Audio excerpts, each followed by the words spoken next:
DD news देख रहे हैं आप और आपके साथ मैं हूं शहला निगार। शुरुआत करते हैं बुलेटिन की इस वक्त की बड़ी खबर के साथ। आपको बता दें, पश्चिम बंगाल में एक बार फिर से केंद्रीय जांच एजेंसी पर हमला हुआ है और इस बार एनआईए यानी कि राष्ट्रीय जांच एजेंसी की टीम पर यह हमला हुआ है।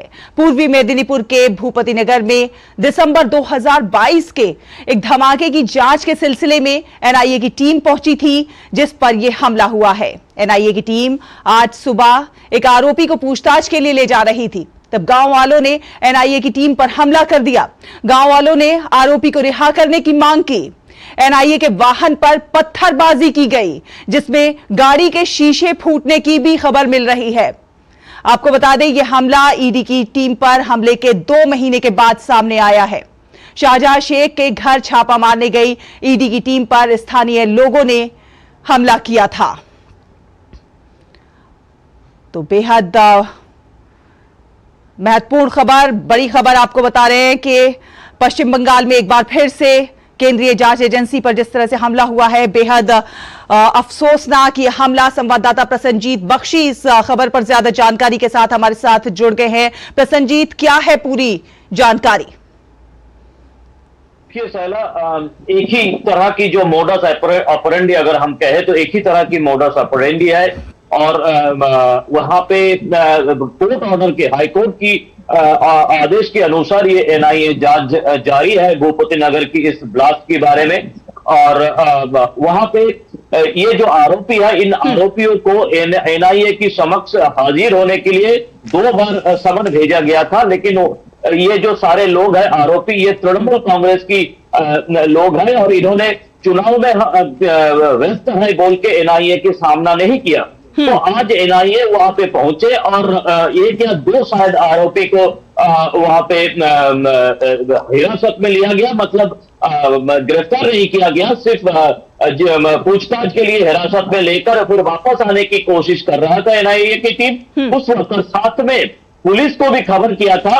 बाद में पुलिस का यह आरोप है कि एनआईए को इंतजार करना चाहिए था जब तक स्थानीय पुलिस वहां पे ना पहुंचे, लेकिन फिर भी एनआईए जब वापस आने की कोशिश कर रहा था तब वहां पे गांव वालों ने रास्ता रोककर हमला किया।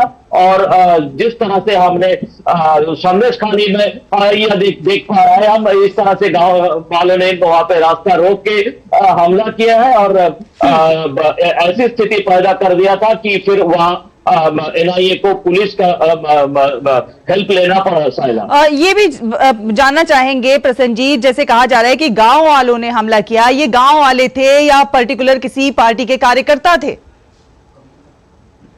देखिए, ये एक साइला जो सवाल आप पूछ रही है, इसके बारे में जवाब देना काफी मुश्किल है, क्योंकि पहले तो ये बता दूं कि सारे के सारे जो आरोपी है वो तृणमूल कांग्रेस के लोग हैं। और खास बात यह है कि वो जो गांव है वो तृणमूल कांग्रेस की समर्थकों की गांव है। और ये ठीक है, ये जो महिलाओं को आप दिखा रहे हैं, ये गांव वाले हैं, ये तो ये हमें मानना पड़ेगा। लेकिन इसका पीछे मैं एक थोड़ा सा 2 दिन का पहले का मुख्यमंत्री ममता बनर्जी का एक बयान के बारे में मैं पूरे देश का दृष्टि आकर्षण करना चाहता हूं।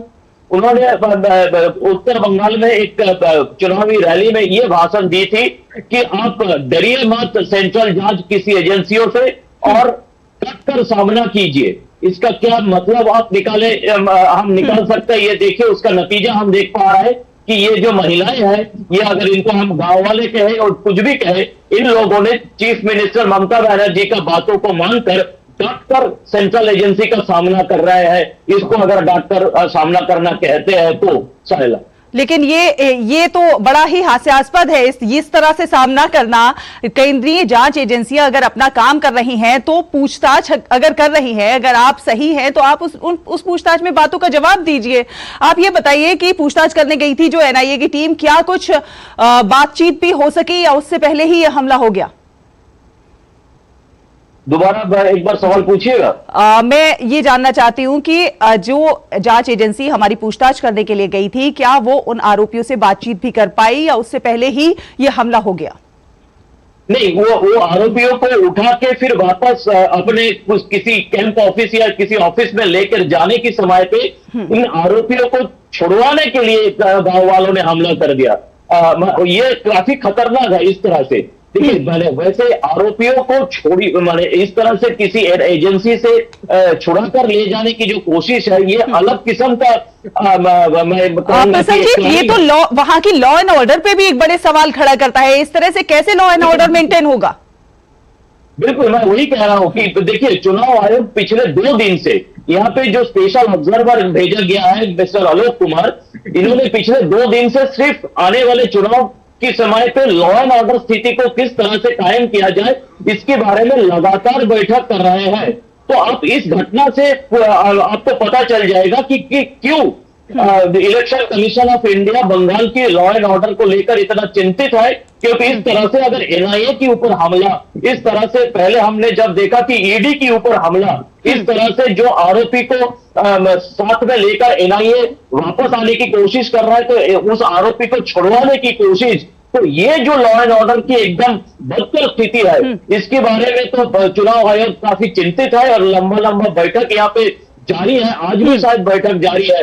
तो लॉ एंड ऑर्डर की स्थिति ग्राउंड लेवल पे काफी खराब है। जितने जितने चुनाव और जितने जितने इस तरह की भाषण नेताओं की तरफ से दिया जा रहा है उसके कारण और भी खराब हो रहा है। साहिला, बिल्कुल प्रसन्नजीत, तो बीते कुछ समय से हम जो देख रहे हैं पश्चिम बंगाल से जिस तरह की खबरें निकलकर सामने आ रही है वो काफी सुखद नहीं है और ये अफसोसजनक है। चाहे वो महिलाओं के खिलाफ तमाम सारे अपराध हों या फिर इस तरह की केंद्रीय जांच एजेंसियों के खिलाफ इस तरह हाथापाई करने की आमने सामने